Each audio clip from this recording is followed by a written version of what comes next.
All right, I meant to do this yesterday because I saw this yesterday, but then things came up and I got sidetracked.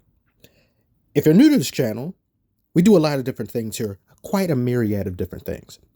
And one of them is talk about movies. And what better to talk about a movie that is just released that is a quote unquote blockbuster that I was actually looking forward to. I wasn't hyped for Spider-Man No Way Home. I was not hyped for it. I came in with no expectations and I left that theater sobbing. That movie was really good. Had some stuff in it that was stupid, but I'd say that's one of the best superhero movies ever made, if not the best or something like that. I forgot what I said in the last video. When it comes to Doctor Strange, Multiverse of Madness, I wasn't mesmerized. I'm not going to spoil, of course. I want to paint a picture for you. When you think of a title like Multiverse of Madness, that's a very grandiose title. That's a big title. It comes with gravitas. You think, damn, this movie must be really good to have a title like that. It's going to make you think things, imagine things, dream things. And when I see this movie, I'm waiting. I'm still waiting. Oh, that was cool. Oh, I'm still. Wow. Oh, it's over. That's it. For those of you who bothered to watch the trailer to this, you've seen about 70% of the movie already. It's not much else. And what is there? There's specific sections of this movie. There's one in particular that I'm not going to go into or spoil. But if you were to remove that from this movie, it's got a lot of stuff in there. People like, ooh, wow, and stuff and over like, oh, there's blah, blah. You get rid of that. This movie goes down like 2 letter grades. There's not enough in here. This movie should have been far more than what it is. There's barely any multiverse maddening going on here. There's not really. And this movie feels long. Spider-Man No Way Home did not feel long to me. When it ended, I was like, wow, it feels like only an hour went by. If that, this feels longer than what it actually is.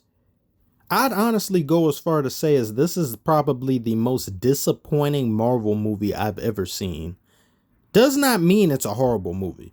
If I had to give it a grade, I'd say B-, but I can't even say that concretely because I'm hovering over C+. That's how basic this movie feels. Another problem this movie has that many other Marvel movies have experienced the same issue. They have powerful characters, and then they have characters who are even more powerful than powerful. Powerful squared. And the powerful squared characters, it's as if the writers don't know how to utilize them in fights or the mainstay plot because the movie would end too quick. So they have them go off and do something random or something stupid or time consuming. Look at Captain America Civil War. Everybody's fighting and all that stuff. What's Vision doing? He's just hovering. He's not really, he's like spectating. He's occasionally talking here or there. He does 2 laser blasts and miss because of boners. He's just a vibrator for Wanda. I don't like Vision. Fuck Vision. Then you've got Avengers Endgame where Doctor Strange plays whirly-pooly with the water. He just plays with water for the entire tenure of that fight and can't seem to put a portal there so the water just sinks in, but instead he has to stay there. This happens here in this movie. The characters are so powerful now, but of course Doctor Strange and Wanda are basically the most powerful, especially Wanda. She's crackhead energy in this movie. It's absolutely ridiculous. She's so powerful. He's so powerful. You can just bend reality at your whim. And then you sit back and think, well, why didn't you do this here? Why didn't you do that here? Why didn't you do that here? Someone does something and does a reality shifting thing. And then I'm like, why don't you just do that again, but with someone else?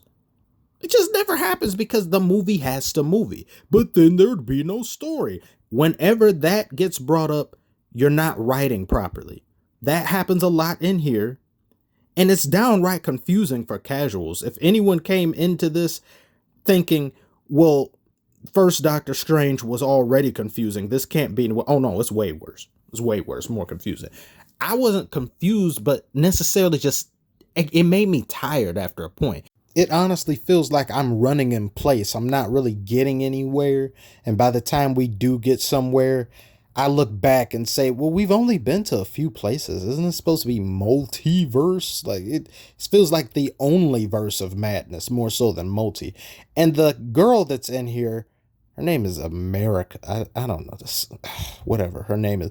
She does nothing for the movie. She adds nothing. She could have been played by anyone. She's an afterthought. Same as the plot with this movie. It's all over the place. And Doctor Strange 1 is far more clean, easy to follow, and has upwards progression where you can look at it and see it as stairs. You know, oh, there's 1, 2, 3, 4, 5. This one, stairs are going all which type of ways. There's stairs going diagonal, horizontal, up your assicle and things.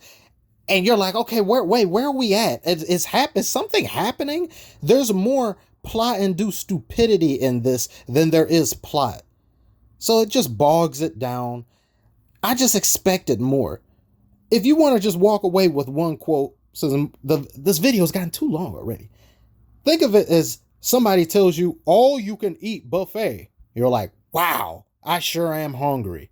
And you get there and it's like one plate of food. And you look at it like, that's it? And they say, what are you, some type of pig? That's more than enough for you to get full off of. But I'm like, yeah, I can get full of this, I guess. But the quality of food that's on the plate, it's not really all that great. And you said all you can eat buffet. I assume there'll be a hell of a lot more than what's here. And that's it. Just disappointing to me. And since this disappointed me so badly, not just for the movie itself and what happened, but also the fact that there's nothing on the slate that I care about going forward. I don't care about Captain Marvel 2, Ant-Man, or I Am Groot, Agatha House of Harkness. I don't care about any of that. The only things that are worth a damn to me, even the slightest bit, are Fantastic Four, just because I want to see them be able to actually do Fantastic Four right. I want to see if they're actually capable of doing it, because that thing has just failed so many different times, even though I like the original too, but you know. And then maybe Guardians of the Galaxy. Maybe Guardians of the Galaxy, but I'm not really expecting any of that. Thor, Love and Thunder, I mean, the teaser made me laugh, but that's it. I'm not interested. Nothing mesmerizes me about Marvel, and I think people are starting to feel the same because our main story characters are not here anymore. The ones that we've grown up with and latched onto and have an emotional connection with. Who do you have an emotional connection with in Marvel now that's still here? Spider-Man?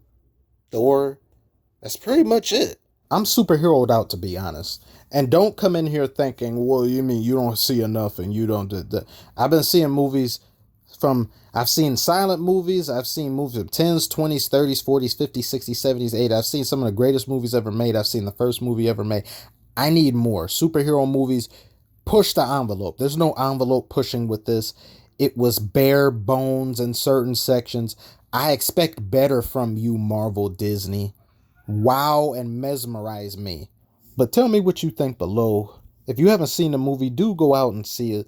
It's not a bad movie, but it's just pretty bland to me. I'd like to hear what you have to say. Thank you so much for if you've made it this far. I'll see you on the next one.